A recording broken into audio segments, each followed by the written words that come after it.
വേണ്ടി അവൻ രാവിലെ എഴുന്നേറ്റ മദ്യത്തിന്റെ പിറകെ നടക്കുന്നു എന്ന് നമുക്ക് മറ്റൊരു രീതിയിൽ ചിന്തിച്ചു കഴിഞ്ഞാൽ, രാവിലെ എഴുന്നേറ്റ് ഉപജീവന മാർഗത്തിന് വേണ്ടി മാത്രം യാത്ര ചെയ്യുന്ന മനുഷ്യ, ഒരു 10 മിനിറ്റെങ്കിലും നിനക്ക് ദൈവസന്നിധിയിലേക്ക് അടുത്തു വരുവാൻ കഴിയുന്നുണ്ടോ എന്ന് ദൈവ പൈതലായ നമ്മളൊന്ന് വിചിന്തനം ചെയ്യണം.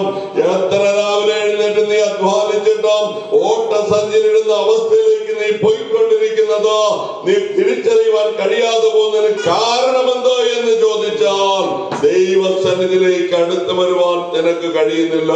നീയോ നിന്നെ പോഷിപ്പിക്കുവാൻ, നിന്റെ ജഡത്തെ പോഷിപ്പിക്കുവാൻ, നിന്റെ താൽക്കാലികമായ നന്മകൾക്ക് വേണ്ടിയുള്ള യാത്രയല്ലാതെ ദൈവത്തിനെ ആരാധിക്കുവാൻ, മഹത്വപ്പെടുത്തുവാൻ, പ്രഭാതവന്റെ സന്നിധിയിലേക്ക് കടന്നു വരുവാൻ കഴിയാതെ പോകുന്ന ദൈവപൈതൽ.